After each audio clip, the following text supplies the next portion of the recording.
जय माता दी। आप सभी माताओं और बहनों को अहोई अष्टमी व्रत की हार्दिक शुभकामनाएं। ये पावन पर्व मातृत्व, प्रेम और आशीर्वाद का प्रतीक है। माता अहोई सभी की संतानों की रक्षा करें, उन्हें दीर्घायु प्रदान करें, सुख समृद्धि और सौभाग्य का आशीर्वाद दें। जिनके जीवन में संतान का सुख अभी अधूरा है, माता उन पर भी कृपा करें, उनकी गोद भरें और जीवन को आनंदमय बनाएं। आज हम सब इस शुभ अवसर पर अहोई माता की कथा और आरती सुनेंगे। लेकिन कथा प्रारंभ करने से पहले हम सब मिलकर विघ्नहर्ता भगवान श्री गणेश का स्मरण करेंगे, क्योंकि हर शुभ कार्य श्री गणेश के नाम से ही प्रारंभ होता है। गणेश भगवान की कथा। एक बार की बात है, एक अंधी बूढ़ी माई थी। वो अत्यंत गरीब थी, परंतु ईश्वर भक्ति में लीन रहती थी। उसके पास न धन था न वैभव, पर उसके हृदय में श्रद्धा का खजाना था। हर दिन वो स्नान कर नियम पूर्वक भगवान गणेश की पूजा करती। वो कहती, हे विघ्नहर्ता, मेरे जीवन के अंधकार को दूर करो। भगवान गणेश उसकी भक्ति से अत्यंत प्रसन्न हुए। एक दिन वे साक्षात उसके सामने प्रकट हो गए और बोले, माई, तू प्रतिदिन निस्वार्थ भाव से मेरा पूजन करती है। मैं तुझ पर प्रसन्न हूँ, जो चाहे वर मांग ले। बूढ़ी माई विनम्र स्वर में बोली, हे विघ्नहर्ता, मुझे तो मांगना नहीं आता, मैं क्या मांगूं? गणेश जी मुस्कुराए और बोले, ठीक है माई, मैं कल फिर आऊंगा। तू अपने बहू बेटे से पूछ लेना कि क्या मांगना चाहिए। अगले दिन माई ने अपने बेटे और बहू से पूछा। बेटा बोला, माँ, धन मांग लेना ताकि हम सुखी रहें। बहू बोले, माँ, पोता मांग लेना ताकि वंश बढ़े। माई ने सोचा कि ये दोनों अपने अपने स्वार्थ की बातें कर रहे हैं। फिर वो अपनी पड़ोसन के पास गई। पड़ोसन ने कहा, माई, तेरी तो उम्र का संध्या समय है, तू धन और पोते का क्या करेगी? तू अपनी आंखों की रोशनी मांग ले ताकि शेष जीवन सुख से बीते। माई ने सबकी बातें सुनी और मन ही मन सोचा, ऐसा वर मांगूं जिससे सबका भला हो जाए। अगले दिन भगवान गणेश पुनः आए और बोले, माई, अब बता क्या मांगती है? माई ने हाथ जोड़कर कहा, हे विघ्नहर्ता, अन्न देवो, धन देवो, निरोगी काया देवो, अमर सुहाग देवो, बीधा घोड़ा देवो, सोने के कटोरे में पोते को दूध पीता देखूं, समस्त परिवार को सुख देवो और आपके चरणों में स्थान भी देवो। गणेश भगवान मुस्कुराए और बोले, माई, तूने तो मुझे ठग लिया। कहती है मांगना नहीं आता, पर सब कुछ मांग लिया। फिर बोले, तथास्तु, तुझे सब कुछ मिलेगा। और ये कहकर भगवान गणेश अंतर्ध्यान हो गए। इस कथा से ये शिक्षा मिलती है कि सच्चे मन से की गई प्रार्थना कभी व्यर्थ नहीं जाती। गणेश जी जैसे उस माई पर कृपा कर सकते हैं, वैसे ही आज भी अपने भक्तों पर कृपा करते हैं। सभी प्रेम से बोलिए, श्री गणेश भगवान की जय। अहोई माता की पौराणिक कथा। अब सुनिए अहोई माता की अद्भुत कथा, जो प्रेम, पश्चाताप और वरदान की मिसाल है। एक समय की बात है, एक साहूकार था जिसके 7 बेटे और 7 बहुएं थी। उनकी एक इकलौती बेटी भी थी। दिवाली से कुछ दिन पहले घर को लीपने पोतने के लिए वो ननद अपनी 7 भाभियों के साथ जंगल में मिट्टी खोदने गई। वहीं पर एक स्याऊ रहती थी, यानी साही, जो अपने बच्चों के साथ मिट्टी के बिल में रहती थी। जब वो ननद मिट्टी खोद रही थी, तो अनजाने में उसकी खुरपी से स्याऊ के बच्चे को चोट लग गई और वो मर गया। ये देखकर स्याऊ माता क्रोधित हो उठी। वो बोली, हे स्त्री, तूने मेरे बच्चे की हत्या की है। अब मैं तेरी कोख बांध दूंगी ताकि तेरे घर में कभी संतान न हो। ननद भयभीत होकर अपनी भाभियों से बोली, बहनों, मुझसे अनजाने में भूल हो गई। अब तुम में से कोई मेरे स्थान पर अपनी कोख बंधवा लो। सभी भाभियों ने मना कर दिया, लेकिन छोटी बहू, जो बहुत विनम्र और दयालु थी, सोचने लगी, यदि मैंने इनकार किया तो सासू माँ नाराज होंगी। और उसने अपनी ननद के बदले में अपनी कोख बंधवाने का संकल्प ले लिया। स्याऊ माता ने कहा, ठीक है, और उस दिन से उसकी कोख बंध गई। जब भी वो कोई संतान जन्म देती, तो 7वें दिन वो बच्चा मर जाता। छोटी बहू अत्यंत दुखी रहने लगी। एक दिन उसने पंडित जी को बुलाकर पूछा, पंडित जी, मेरी संतान 7वें दिन ही क्यों मर जाती है? पंडित जी ने कहा, हे पुत्रवती, तू सुरही गाय की सेवा कर। वो स्याहू माता की सहेली है, वो प्रसन्न होकर तेरी कोख खुलवा देगी। छोटी बहू ने पंडित के वचनों को मान लिया। हर सुबह वो गौ माता की सेवा करने लगी। गौशाला में जाकर सफाई करती, पानी भरती और चरणों में माथा टेकती। एक दिन गौ माता ने सोचा कि आजकल कौन मेरी सेवा कर रहा है।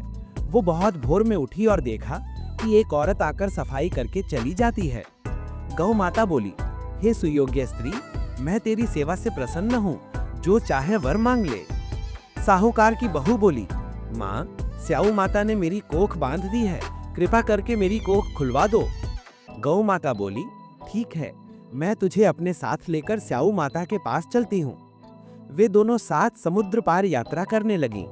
रास्ते में धूप बहुत तेज थी। वे एक पेड़ के नीचे विश्राम करने लगीं, जहाँ गरुड़ पंखनी का घोंसला था। उसी समय एक सांप आया, जो गरुड़ पंखनी के बच्चों को डसने लगा। साहूकार की बहू ने साहस किया, सांप को मारा और ढाल के नीचे दबा दिया। कुछ देर बाद गरुड़ पंखनी लौटी और देखा कि घोंसले में खून फैला है। वो क्रोध में आकर बहू को चोंच मारने लगी। बहू बोली, हे देवी, मैंने तेरे बच्चों को नहीं मारा, बल्कि उन्हें सांप से बचाया है। ये सुनकर गरुड़ पंखनी प्रसन्न हो गई और बोली, मांग, क्या चाहती है तू? साहूकार की बहू बोली, मुझे 7 समुद्र पार स्याऊ माता के पास पहुंचा दो। गरुड़ पंखनी ने अपनी पीठ पर दोनों को बिठाया और उन्हें स्याऊ माता के पास पहुंचा दिया। स्याऊ माता ने प्रेम से उनका स्वागत किया।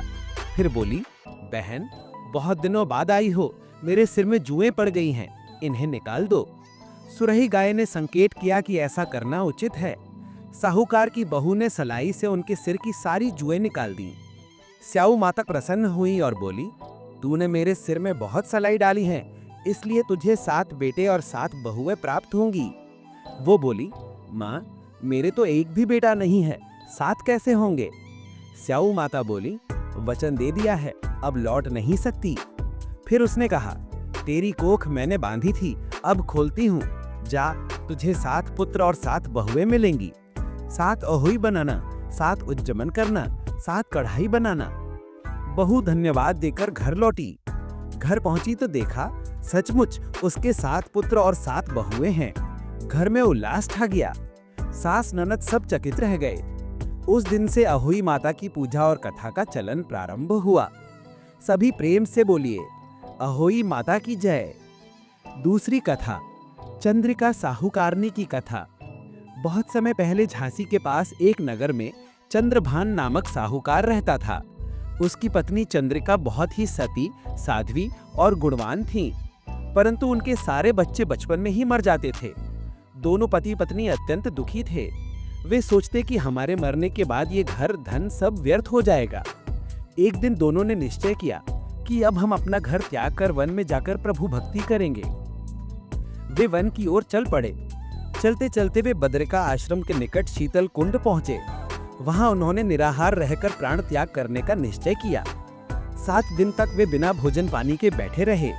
तभी आकाशवाणी हुई कि हे भक्तों, अपने प्राण मत त्यागो, ये दुख तुम्हें पूर्व जन्म के पापों के कारण मिला है। यदि तुम्हारी पत्नी कार्तिक मास के कृष्ण पक्ष की अष्टमी को अहोई माता का व्रत रखे और राधा कुंड में स्नान करे, तो अहोई माता प्रसन्न होकर तुम्हें वरदान देंगी। आकाशवाणी सुनकर चंद्रिका ने व्रत का संकल्प लिया। अहोई अष्टमी के दिन उसने विधि पूर्वक पूजा की, कथा सुनी और राधा कुंड में स्नान किया। संध्या के समय जब वो घर लौटी तो अहोई माता स्वयं प्रकट हुई और बोली, वर मांगो हे सती नारी। चंद्रिका ने हाथ जोड़कर कहा, माँ, मेरे बच्चे अल्पायु में ही मर जाते हैं, मुझे उनकी दीर्घायु का वरदान दो। माता ने कहा, तथास्तु। कुछ समय बाद उन्हें दीर्घायु पुत्र प्राप्त हुए और उनका घर खुशियों से भर गया। इस प्रकार अहोई माता का व्रत संतान की दीर्घायु और सुख का वरदान देने वाला माना गया। अहोई अष्टमी व्रत विधि। पहला, प्रातः स्नान कर संकल्प लें कि मैं अपनी संतान की दीर्घायु के लिए अहोई माता का व्रत रख रही हूँ। दूसरा, ये व्रत निर्जल या फलाहार रूप में रखा जा सकता है। तीसरा, पूजा की तैयारी सुबह ही कर लें। दीवार पर अहोई माता की छवि बनाएं या उनका चित्र स्थापित करें। छवि के चारों ओर अष्टकोणीय आकृति बनाएं, क्योंकि ये अष्टमी तिथि का प्रतीक है। चौथा, छवि के समीप स्याऊ और उसके बच्चों की आकृति बनाएं। पांचवा, पूजा स्थान को गंगा जल से पवित्र करें। चौकी पर गेहूं बिछाएं और उस पर कलश स्थापित करें। छठा, कलश के ऊपर मिट्टी का करवा रखें, उसमें जल भरें और सरई या कपास की कलियां अर्पित करें। 7वां, पूजा के नैवेद्य में 8 पूरी, 8 पुए और हलवा बनाएं। 8वां, संध्या के समय पूजा प्रारंभ करें, दीपक जलाएं, धूप, अक्षत, रोली अर्पित करें और माता की कथा श्रवण करें। 9वां, पूजा के बाद तारों को या चंद्रमा को अर्घ्य दें और व्रत का समापन करें। व्रत का जल दीपावली के दिन संतान स्नान में उपयोग करने की परंपरा भी है। अहोई माता की आरती। ओम जय अहोई माता मैया, जय अहोई माता, तुमको नित्य दिन ध्यावत हरि विष्णु विधाता। ब्रह्माणी रुद्राणी कमला तू ही है जगमाता, सूर्य चंद्रमा ध्यावत नारद ऋषि गाता। माता रूप निरंजन सुख संपत्ति दाता, जो कोई तुमको ध्यावत नित मंगल पाता। तू ही पाताल बस